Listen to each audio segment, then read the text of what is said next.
मुझे और कुछ दक्षिणा नहीं चाहिए आपको। अगर आपको मेरी कथा अच्छी लगती है, अगर आपको मेरे प्रति श्रद्धा बढ़ती है, तो कृपया आज एक ऋषिकेश से फकीर आया है और वो यही आपसे झोली फैलाकर यही श्री राम कथा की दक्षिणा लेता है कि जब भी आपको माता पिता पर क्रोध आए, कृपया उस समय कुछ मत बोलिए, उस समय केवल वाणी को मौन रखिए, केवल वाणी को मौन रखिए।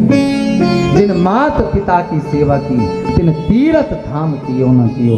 जिन माता पिता की सेवा की, जिसने माता पिता को पूज लिया, उसे किसी देवी देवता के चरणों की आवश्यकता नहीं है, कोई आवश्यकता नहीं। ये तो नाटक है भैया, नाटक। अरे जीवित है तो आप देखते नहीं हो, और मरने के बाद बड़े बड़े मंडपों में आप उनकी भोज कराते हो, वो क्या फिर देखने आते हैं? बड़ा कहता है मुझे दिया है, छोटा कहता है मैं ही रह गया हूं।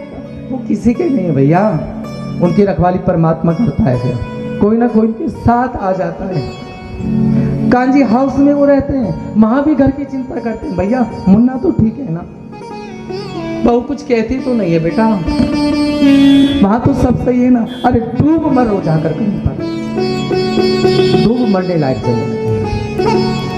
कोई भी हो, कैसा भी हो, कड़वे भी हो माता पिता, मैंने मान लिया।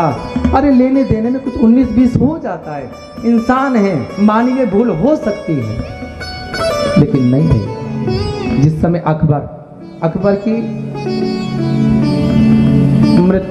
अकबर की जब माँ की मौत हो गई, तो अकबर बादशाह था, सम्राट था भारत का। लेकिन जब उसकी माँ की मौत हुई, अकबर इतना रोया, बोले आज क्या कहूँ बीरबल, आज मुझे महाराज कहने वाले बहुत है, बादशाह सलामत कहने वाले बहुत हैं, लेकिन आज मुझे अक्कू कहने वाला कोई नहीं है, आज अक्कू कहने वाला कोई नहीं है। अरे सम्राट सिकंदर, दुनिया का बादशाह, जिसने सारी दुनिया जीत ली।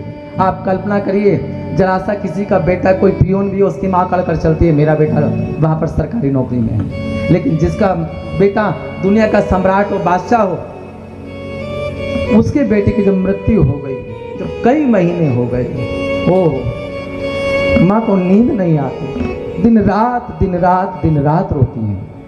तो एक दिन ये स्वप्न में आया, बोले माँ क्या बात है, तुम इतना क्यों रोती हो? कहा बोले बच्चे तेरे बिना मैं नहीं रह पाऊंगी, तेरे बिना मेरे प्राण निकल जाएंगे। तू जहां कहीं भी हो, बस मुझे अपने पास बुला ले, मैं तेरे बिना रह नहीं सकती। और माँ ही, मैंने कल भी निवेदन किया था, माता पिता ही एक ऐसे होते हैं जिसके बच्चे जितनी तरक्की करे वो खुश हुआ करते हैं, आशीर्वाद दिया करते हैं। सारे नाते दुनिया के झूठे हो सकते हैं, एक माता पिता।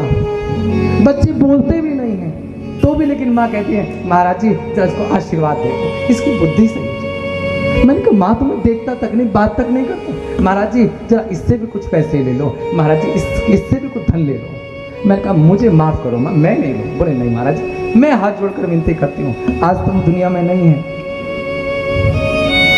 नहीं महाराज जी कुछ ले लो इससे, इसकी भी कुछ सत्कर्म, इसके धन भी कुछ सदगति हो जाएगी। मैंने कहा माँ कैसी, मैंने कहा देखना पसंद नहीं करता मैं इसको, आप इसकी सेवा ले वाली हो मेरे से। और सावधान, चाहे आप मंदिरों में जितना धन दो, साधुओं में दो, सत्संगों में लगाओ, उसका कहीं कल्याण होने वाला नहीं है। अगर माता पिता जीवित उनके, अगर उनका हृदय दुखी होता है, कोई फायदा नहीं है। माँ तो माँ है। गोस्वामी जी एक बार रैदास जी से पूछा, बोले जब माँ को पता है कि मुझे प्रसव में बच्चे को जन्म देने में पीड़ा होती है, तो माँ तैयार क्यों हो जाती है, क्यों बच्चों को जन्म देती है? रैदास जी ने बहुत सुंदर उत्तर दिया, बोले गोस्वामी जी जिस समय एक बिच्छू डंक मारे, इतने नहीं कई हजार बिच्छू डंक मारे, इतनी पीड़ा माँ को बच्चे के जन्म देते समय पीड़ा होती है, और इतनी ही पीड़ा मृत्यु के समय होती है इंसान को। ये मैंने भी पढ़ा शास्त्र में। तैयार क्यों हो जाती है? उनके मन में एक लोभ रहता है भाई, लोभ। बोले हाँ, बोले उनके हर माँ के मन में एक लोभ रहता है कि मेरे गोद में भी, मेरे आंगन में भी कोई भगत सिंह आना चाहिए, कोई चंद्रशेखर आना चाहिए, कोई मीराबाई आनी चाहिए, कोई गोस्वामी तुलसीदास आना चाहिए, कोई शिवाजी आना चाहिए, लेकिन उन्हें क्या मालूम जिनके लिए आज पीड़ा सहन करी जा रही है, सारी उम्र भर वो पीड़ा देगी, सारी उम्र भर वो पीड़ा नहीं भैया। कृपया जिनके माता पिता हैं वो सौभाग्यशाली हैं, बड़भागी हैं, लेकिन जिनके माता पिता नहीं, जरा उनसे पूछो। ये तो दर्शन मेला है, जब तक हैं आप दर्शन कर लीजिए, जब चले जाएंगे फिर फोटो देखते रहना, माँ ऐसी थी, बाबूजी ऐसे थे, माता जी ऐसे लाड। अरे माँ के बिना कौन लाड करता है? माँ के बिना कौन लाड कर सकता है? पत्नी भोजन तो करा सकती है, लेकिन जो पेट की भूख देखती है वो केवल माँ देखती है, पत्नी नहीं देखती। सावधान,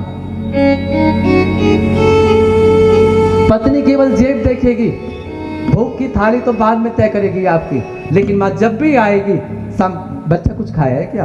बेटा बोलेगा भी नहीं माँ से, तब भी कहेगी अरे तुम्हारा पापा आ गया, कुछ दे दो ना इसको, कब से घूम रहा है ये। और उस माँ नहीं, मैं आया ही इसलिए हूँ।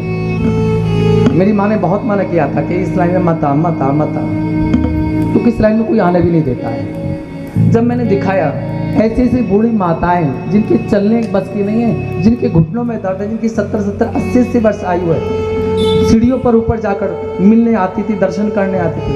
मैंने दिखाया, देख माँ मैं इनके लिए कथा कर रहा हूँ, मैं कोई किसी और के लिए कथा नहीं कर रहा। मैं कभी आप सोच रही हूँ क्यों? जब मैं इनका दुख देखता हूँ, मेरे से इनका दुख देखा नहीं जाता। और संत सरल चित जगत हित, संत का जो चित होता है जगत के भले के लिए होता है, उसे किसी कोई कामना नहीं होती। संत सबको दुआ तो दे सकता है, लेकिन बद्दुआ किसी को नहीं दे सकता, वो कोई भी। हम यहाँ पर आए तो सबको दुआ देकर जाएंगे।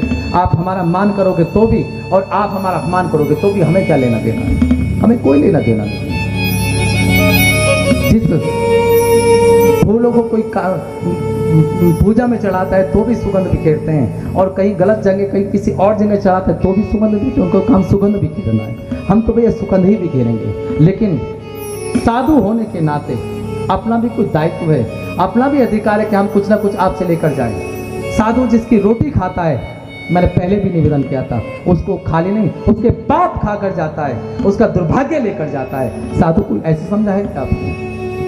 साधु ऐसा नहीं होता, साधारण नहीं होता। आप क्या सोचते कि साधु कोई आटा दाल चावल मांगने वाला है क्या? पढ़े लिखे होते हैं सब, जितने भगवान के नजदीक होते हैं। ऐसे वैसे इस लाइन में कोई आपने सोचा ऐसे आ गए क्या? ऐसे नहीं आते। बड़ा तपस्वी जीवन जीना पड़ता है, बड़ा मन मारना पड़ता है, बड़ी आत्माएं साधना पड़ती है, तब जाकर इस लाइन में आता। और लोग तो कुछ ही बोल दो, बोलने का क्या है, ऐसे नहीं। इसलिए अगर आपको मेरी कथा अच्छी लगती है तो बस यहाँ से भगवान और बड़े हुए, और एक दिन विश्वामित्र मुनि आते हैं। भगवान जैसे ही सुना प्रसन्नचित होते हैं। दशरथ ने कहा कि ही कारण आगमन तुम्हारा, हे मुनिनाथ आपका आगमन किस कारण हुआ है, मुझे कृपा करके बताइए। क्यों? आप तो अकारण कहीं आते जाते नहीं हैं, किस हेतु से, क्या प्रयोजन है आपका? मांगो कोष भूमि का, आपको जो कुछ चाहिए, राजकोष चाहिए, भूमि चाहिए, जो चाहिए आपको कहने में देर होगी, मुझे देने में देर नहीं होगी। उसी समय जब कहा, एकदम विश्वामित्र जी तो फूट फूट कर रोने लगे। क्यों? उनको जब वो अपने विश्वामित्र यज्ञ करते थे, उनको असुर सताते थे।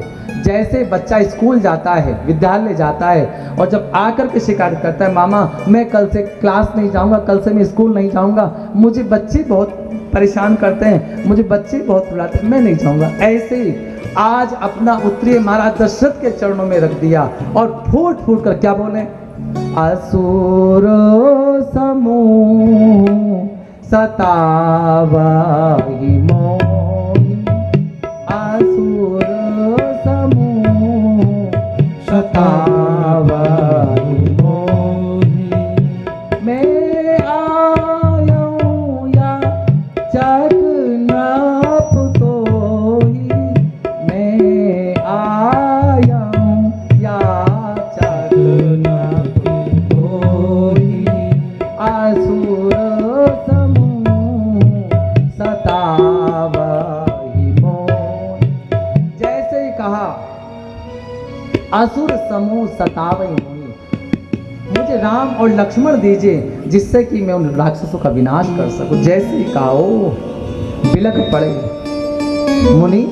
मुनिवर आपने विचार कहीं बोला आपने, अरे राम देत नहीं बने गुसाई। अरे जैसे तैसे परमात्मा ने मेरे ऊपर कृपा की है, और कहाँ कठोर निश्चर और कहाँ मेरे सुकुमन श्री राम, वो भी छोटे बालक है, वो कैसे मार सकते उनको। बोले मैं चलता हूँ, मुझे आप साथ लेकर चलिए, मुझे आदेश दीजिए, मैं सेना सहित लेकर चलूंगा। भगवान के प्रति जब प्रेम देखा विश्वामित्र जी अभिभूत हो गए। वाह राजन, भगवान के चरणों में कैसी प्रेम में कैसी सनी हुई आपने वाणी बोली। वास्तव में जीवन तो धन्य होने का है, जब तक जिए राम के साथ जिए, और जब भगवान चले गए तो दशरथ जी ने प्राण भी त्याग दिए, इसलिए भगवान का पिता बनने का उनको श्रेय मिला। क्या अनुपम, क्या धर्मशील राजा होंगे। बोले नहीं, मैं और आपको, मुझे आप नहीं चाहिए, मुझे राम चाहिए। वशिष्ठ जी ने समझाया है, फिर भगवान को लेकर चले। जैसे भगवान आगे मार्ग में गए हैं, एकदम सामने ताड़का आवत धाई, जैसे सामने दौड़ती ताड़का दिखाई दी, एक ही बाण प्राण हर ली। एक ही बाण में ताड़का के प्राण हर लिए और प्रभु ने उसको निज धाम दिया। देखिए भगवान श्री राम का जन्म हुआ तो सबसे पहले ताड़का आती है। भगवान कृष्ण का जन्म हुआ सबसे पहले ये पूतना आती है। ये क्यों राक्षसियां आती हैं? भगवान ने सोचा कि जिनसे जहां से फैक्ट्री का प्रोडक्शन बंद होता है, पहले वो फैक्ट्री ही बंद कर दूं, इसलिए पहले भगवान ने ताड़का को संगारा है, उसके बाद पूतना को संगारा है, दोनों, फिर राक्षसों का उद्धार किया। जैसे आगे बढ़े तो विद्या निधि दीनी, जो उनकी बला और अति बला नाम की विद्या थी भगवान की, तो वो उनके चरणों में समर्पित किए। देखो गुरु उसी को देता है जो शिष्य योग्य होता है। जैसे पिता अपने पुत्रों को स्नेह तो करता है, दुलार तो करता है, लेकिन जो घर की पगड़ी होती है, जो घर की इज्जत होती है, वो बड़े बेटे या किसी को भी दी जा सकती है, लेकिन कारोबार की जिम्मेवारी बेटा उसी को देता है। बाप जिसको समझता है ये लायक है, ये पूरे परिवार को लेकर चलेगा, उसी को दिया करता है वो। ऐसे गुरु अपने उसी शिष्यों को देता है जिसको लगता है कि नहीं ये सबको देकर चलेगा, सबको लेकर साथ चलेगा, उसी को देता है। आज वही निधि भगवान श्री राम को सौंपी है। और यहाँ आज रात्रि में विश्राम किया।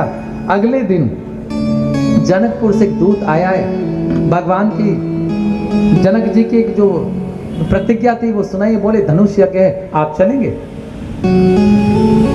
निमंत्रण मिला है। और आज प्रातः काल, क्यों प्रातः काल उठ करे रघुनाथा, प्रातः काल उठ के रघुनाथा, हरषि चले मुनि वर के साथा, हरष चले रघुवर के साथा, तनु से जग सुन करे रघुनाथा, यज्ञ सुन कर रघुनाथा, हरषि चले मुनि वर के साथा, हरष चले मुनि वर से साथा, पूछा प्रभु मुनि देखी, पूछा शिला प्रभु मुनि देखी, पूछा मुनि शिला प्रभु देखी, पूछा मुनि शिला प्रभु देखी। जैसे ही मार्ग में भगवान ने सुना धनुष यज्ञ सुन कर रघुनाथ, हर्षि चले मुनि वर के साथ। देखिए भगवान का भक्ति से मिलन होने जा रहा है और भगवान भक्ति के साथ ही सुशोभित होते हैं। जैसे ही सुना कि जनकपुर में धनुष यज्ञ हो रहा है, अच्छा एक तो भगवान जानते हैं कि मना कर सकते हैं, अगर मैं कहूँगा कि शादी में चलना है तो भगवान मना कर देंगे कि मेरे माता पिता की अनुमति नहीं है। लेकिन ऋषिवर कहना चाहते हैं आपने एक ऋषि का यज्ञ तो पूरा कर दिया, अब एक राज ऋषि का यज्ञ है, धनुष यज्ञ, आप उसको भी पूरा करिए। जैसे ही मार्ग में चल रहे थे तो देखा शीला और शिला कैसी है? जीव जंतु खत मृग तय न। आप कल्पना करिए कैसी स्थिति होगी। जिसके पति ने त्याग किया, जिसका समाज ने त्याग दिया, अरे और तो और जिसको पशु पक्षी तक ने त्याग दिया, लेकिन फिर भी वहीं बैठी बोले नहीं कोई बात नहीं, अपराध मेरे से हो गया, कृपा करो, कृपा करें तो भगवान करेंगे, मैं कहीं जाने वाली नहीं। जैसे हम अपराध करेंगे पति का, अपराध करेंगे पत्नी का, अपराध करेंगे भाई का, अपराध करेंगे माता पिता का, अपराध करेंगे नौकर का, अपराध करेंगे मित्र का, अपराध करेंगे रिश्तेदारों का, और क्षमा का मांगते हैं मंदिर में जाकर, बोले प्रभु इतनी मैं दक्षिणा चढ़ा रहा हूँ, जरा क्षमा कर। ऐसे कैसे हो जाएगा? अपराध जिसका आपने किया है, क्षमा भी आपको वही कर सकता है, और कोई आपको क्षमा नहीं कर सकता। क्षमा वही करेगा आपको। यहां से जब पूछा कि कौन है, कह सकते थे गौतम नारी पापवश, बोल सकते थे, लेकिन क्या बोले? गौतम नारी श्रापवश, उपल दे धरि धी,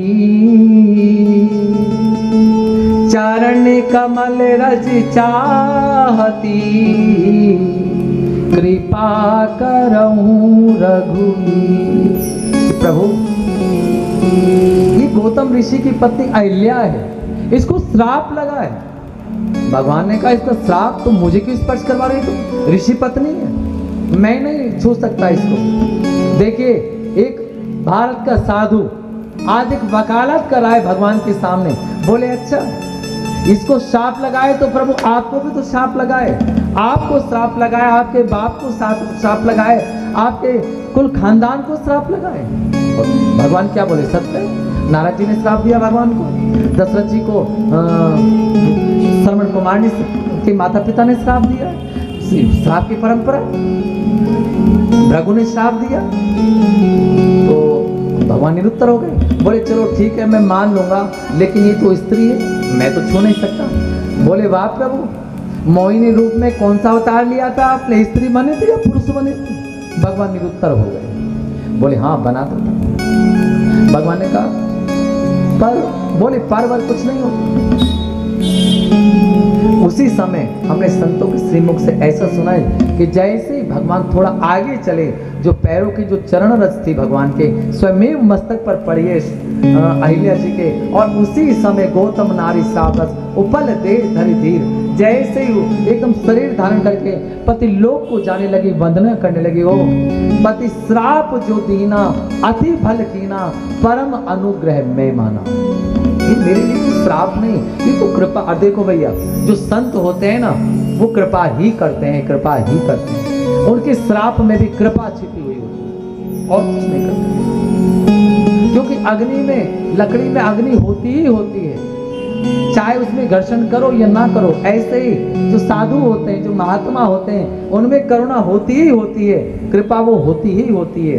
उसमें आप जैसे आप कई लोग दंडवत करते हैं, प्रणाम करते हैं, वैसे तो मना करता हूँ कि भाई दूर से ही प्रणाम करो, इसलिए नहीं, मुझे अच्छा भी नहीं लगता। मैं सच में मैं तो ये चाहता हूँ कि जो हमसे बड़े हैं ना, जो हमारे माता पिता हैं, जो घर के बड़े हैं, जो समाज के, आप उनको चरण स्पर्श करो। मैं तो वैसे ही प्रसन्न हूँ, मुझे इससे कोई लेना देना नहीं है। लेकिन मैं जब प्रसन्न तब होता हूँ जब आप अपनों से दिग्गजों का, जब छोटे बच्चे मंदिर में माथा टेके वो नहीं, जब बड़े मंदिर में माथा टेके, बच्चे तो खुद वो नकल करेंगे, बच्चे तो खुद प्रणाम करेंगे। यहाँ से आगे बढ़े हैं, क्या सुंदर सुहावना। आगे आगे श्री गंगा जी को देखा है, पूछा ये कौन सी नदी है? वशिष्ठ विश्वामित्र जी ने कहा राजन। बोले महाराज, राजन कि आप लड़के हो, आपके कुलगुरु सगर के यहाँ पर ये श्री गंगा जी आई है, आपके जो पुरखे थे भगीरथ जी, उन्होंने श्री गंगा जी को प्रगटाया। आप पूछ रहे हो श्री गंगा जी कौन? मेरे से कैसे प्रश्न कर रहे हो? भगवान प्रकारांतर से गंगा महिमा सुनना चाहती हैं। और देखो भैया कलयुग में हर स्थान की कोई ना कोई महिमा घटती है, हर स्थान की, लेकिन एक में श्री गंगा जी ऐसी हैं जिनकी कभी कोई महिमा नहीं घटती। किसी देवी देवता में ऐसी कोई शक्ति नहीं है कि पाप को वो अपने ऊपर ले ले। केवल एक में श्री गंगा जी में ऐसी शक्ति है, बड़े से बड़ा पापी क्यों ना हो वो उनके दर्शन करके तो छोड़ो, अगर एक बार 400 कोस दूर से भी अगर गंगा जी का स्मरण कर ले, एक बार गंगा मैया की जय बोल ले, वहीं से पाप का क्षय हो जाता है।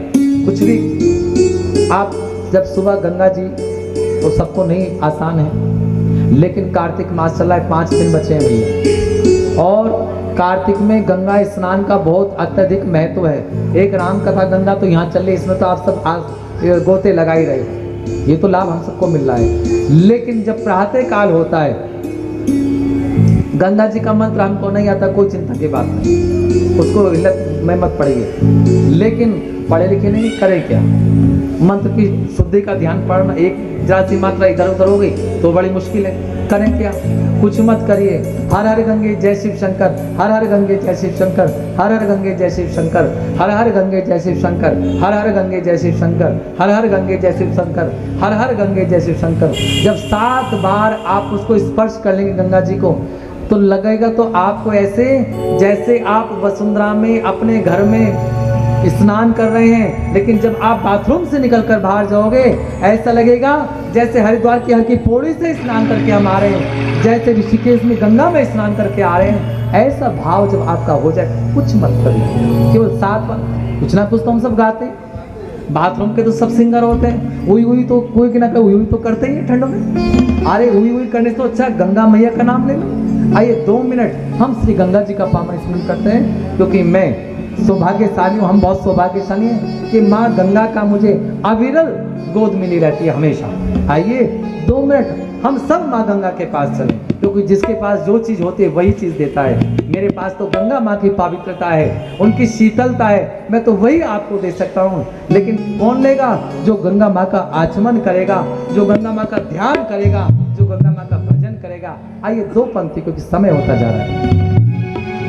पापी भी तूने तार दिए, जय जय गंगे मैया, पापी भी तूने तार दिए, जय जय गंगे मैया, जय जय गंगे मैया, पापी भी तूने तार दिए, जय जय गंगे मैया। हरिद्वार की शोभा न्यारी, हरिद्वार की शोभा न्यारी, हरिद्वार की शोभा न्यारी, निर्मल नीर बहिया, पापी भी तूने तारी, जय जय गंगे मैया, पापी भी तूने तार दी, जय जय गंगा मैया, पापी भी तूने तार दिए, जय जय गंगा मैया, पापी भी तूने तार दी, जय जय गंगा मैया।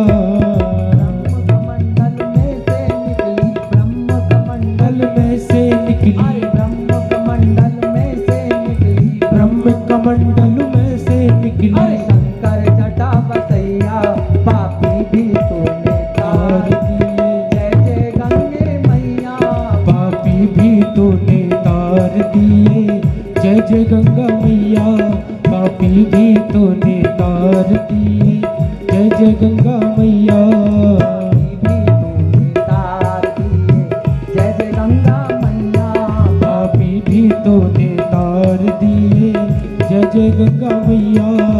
हर हर गंगे जय शिव शंकर, हर हर गंगे जय शिव शंकर, हर हर गंगे, हर हर गंगे जय शिव शंकर, हर हर गंगे जय शिव शंकर, हर हर गंगे जय शिव शंकर, हर हर गंगे जय शिव शंकर, हर हर गंगे जय शिव शंकर, हर हर गंगे जय शिव शंकर, पापी भी तूने तार दिए, पापी भी तूने तार दी, जय जय गंगा मैया,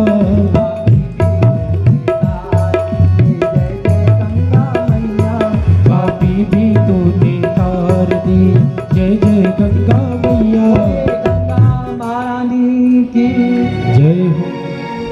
एक बार जब भी आप निकलेंगे, ऐसे आप लगेगा कि जैसे हम श्री गंगा जी में इस गोता लगाकर बाहर आ रहे हैं। भगवान श्री राम ने गंगा का दर्शन किया, स्पर्श किया, स्नान किया, और अब प्रभु आगे बढ़ते हैं। मार्ग में, क्योंकि समय बहुत कम है और हम भी चाह रहे हैं क्योंकि भक्त और भगवान को दूर क्यों किया जाए, जल्दी से इनका मिलन करवाना। तो दो दूत आते हैं, इनका आम के बगीचे में विश्राम हुआ। देखो भैया, विश्वामित्र जी मना कर सकते थे, बोले तुम्हारा दिमाग खराब है, कहाँ ठहरवा रहे हो मुझे, ये मेरे लिए अनुकूल स्थिति है कि? बोले नहीं, कुछ नहीं बोले। उनके शिष्य भी कुछ नहीं बोले। एक आमों की जो अमराई थी, बगीचा था, उसमें ठहराया गया है। रात्रि भर विश्राम किया। उसी समय प्रातः काल का समय हुआ और उस समय पूजा के पुष्प लेने गए हैं। क्यों? जनक जी आने वाले थे। विश्वामित्र जी ने सोचा भगवान यहाँ बैठे होंगे तो उनके सम्मान में भगवान को खड़ा होना पड़ेगा, क्योंकि इनके ससुर हैं और मैं चाहता हूँ कि जनक जी इनके सामने खड़े हो। क्यों? जनक को विधेय बोला गया, विधेय राज। इनके ऊपर कोई शरीर का भान है ही नहीं, जो शरीर से, जो देह से भी ऊपर है, उन्हीं के घर में भक्ति महारानी का जन्म होता है, ये विधेय। तो ये उधर पुष्प चुनने गए, पूजा की सामग्री लेने, और उधर जनक जी आए पास और जैसे भगवान को देखा, ओ एकदम चकित हो गए। भगवान की मौनी मूरत सावनी सूरत को एकदम देखते कि देखते अरे बोले का राजन ऋषिवर, ये लगते तो राजपुत्र हैं, लेकिन ऋषिपुत्र आपके साथ हैं। अगर ऋषिपुत्र समझकर मैं इनको कुछ बोलूं, कहीं अविवेक ना हो जाए, कहीं अपराध ना हो जाए, आप बताइए तो सही, ये दोनों बालक कौन है? कि नप कुल बालक, कि क्षत्रिय कुल पालक, ये है कौन? ये क्षत्रियों के चिन्ह में है, लेकिन रब आपके साथ ये है कौन? भगवान मुस्कुरा दिए। देखो, भगवान में तीन चीज होती हैं, एक रूप, एक शील और एक बल। जैसे भगवान के रूप को देखा, जनक जी अपने देह भूल गए, भगवान के रूप में खो गए। ये है भगवान की पहली उपासना, क्या तो भगवान के रूप में खो जाओ। दूसरा, भगवान का शील, क्या शील भरा व्यवहार है भगवान का, जो अपने से छोटों को भी बढ़ाई दे। अभी आप देखेंगे बाग में माली मिलेगा, उसको चाचा जी कहकर संबोधन करते हैं, चाचा जी कहकर उसको, क्या शील भरा स्वभाव। तीसरा, बल देखिए, काफी बल है भगवान में, जिसने रावण को विदित सारे संसार को विदित है कि भगवान ने रावण का संहार किया है, लेकिन जब परशुराम जी सामने आते हैं तो क्या शील भरी भाषा है। क्या बोले? नाथ शंभु धनु भंज निहारा, होगा कौ एक दास तुम्हारा। हे नाथ, जिसने ये बड़ा कार्य किया वो तो कोई आपका दास ही हो सकता है, वो तो आपको कोई सेवक ही हो सकता है। कल्पना करिए, अरे जरा से किसी के थोड़ी सी भी गर्मी हो, चाहे पैसों की गर्मी हो, चाहे बल की गर्मी हो, मारे सीना चुरा के सारे अकड़ कर चलता है, मैं ये हूँ, मैं ये हूँ, मैं ये हूँ, मैं ये हूँ। और भगवान सब कुछ करने के बाद भी जो अक्रिय रहते हैं, वही तो ब्रह्म है। सब कुछ होने के बाद रावण को देखिए, रावण में ना रूप है, जैसे काला पहाड़, बिल्कुल एक काला, केवल बल है और कुछ नहीं। रावण के पास ना शील है ना रूप है, केवल बल है। परशुराम जी के पास रूप है, अति सुंदर, गौर शरीरा, बड़ा सुंदर है, बल राशि, बल के तो निधान है, रूप भी है, बल भी है, लेकिन शील उनके अंदर भी नहीं है। करो मोर संग्राम, मेरे साथ संग्राम करो, नहीं तो मैं मानूंगा कि तुम राम हो ही नहीं। मैं परशुराम हूं, मेरा बड़ा नाम है, तुम्हारा 2 अक्षर का नाम, युद्ध करो पहले मेरे से। रूप और शील और बल केवल भगवान के पास होते हैं और किसी के पास नहीं। यहाँ और आज जनकपुरी में आगे बढ़े हैं। आज जनकपुरी में भगवान को जो जानकी जी का भवन था उसको खाली कराया गया। क्यों? भगवान तो भक्ति के ही कक्ष में शोभा पाते हैं और कहीं नहीं। तो राजा ने कहा कि आप तो कहीं भी ठहर सकते हैं ऋषिवर, लेकिन ये तो राजपुत्र हैं, उनको तो राजसी व्यवस्था होनी चाहिए। विश्वामित्र जी ने कहा हमें कोई दिक्कत नहीं, हमें तो आप जहाँ मर्जी ठहरा दो, एसी मिले तो ठीक और पंखा भी ना मिले तो ठीक। साधु को तो है बाबारे मौज फकीरों की, कभी तो क्या कहते हैं भाई इसको, कभी तो मिले चने चबेना और कभी लपटा दी खीरों की, बाबारे मौज फकीरों की। हमें तो कुछ लेना देना, विश्राम कराइए।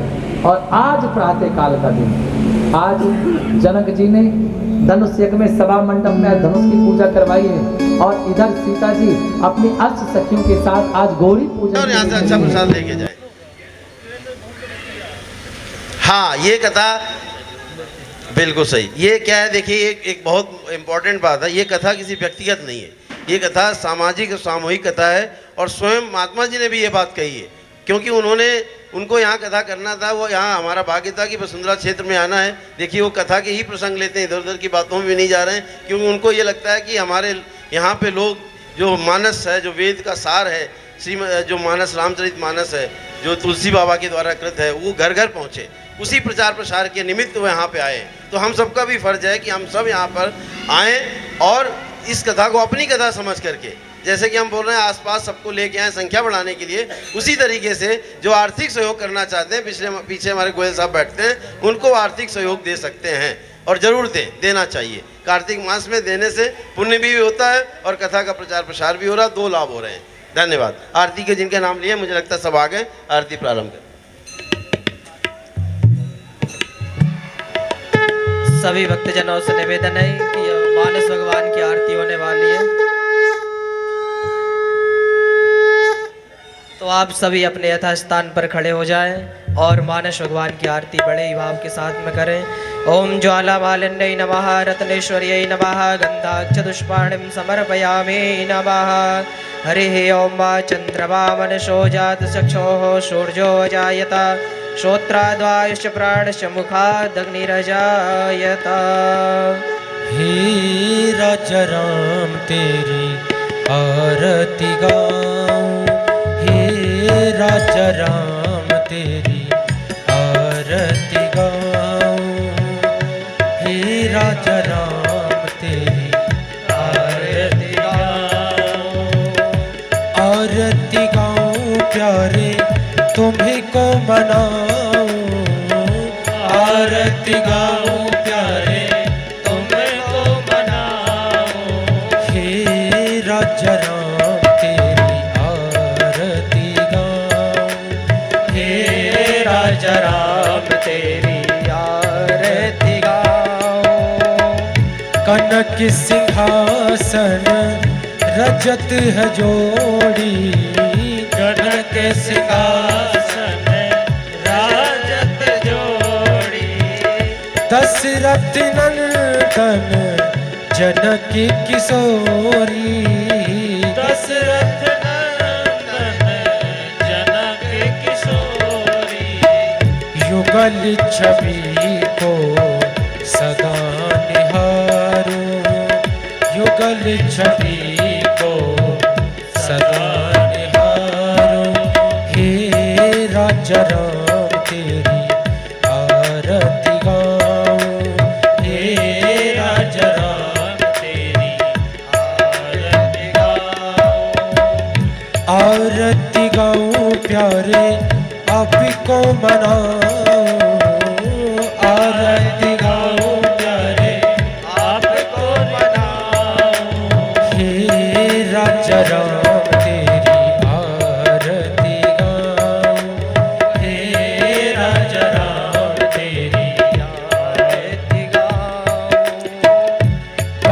भाग सो भित जग जननी, काम भाग सो भित जग जननी। चरण विराजत है सुत अंजनी, चरण विराजत है सुत अंजनी। उन चरणों को सदा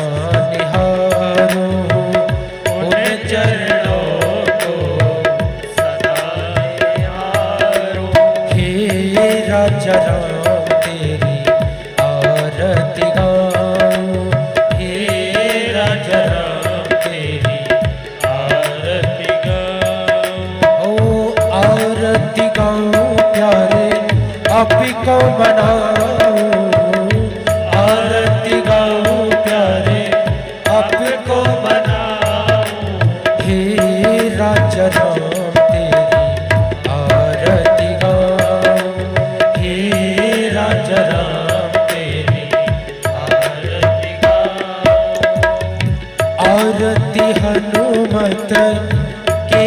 निभाए, आरती हनुमत के निभाए।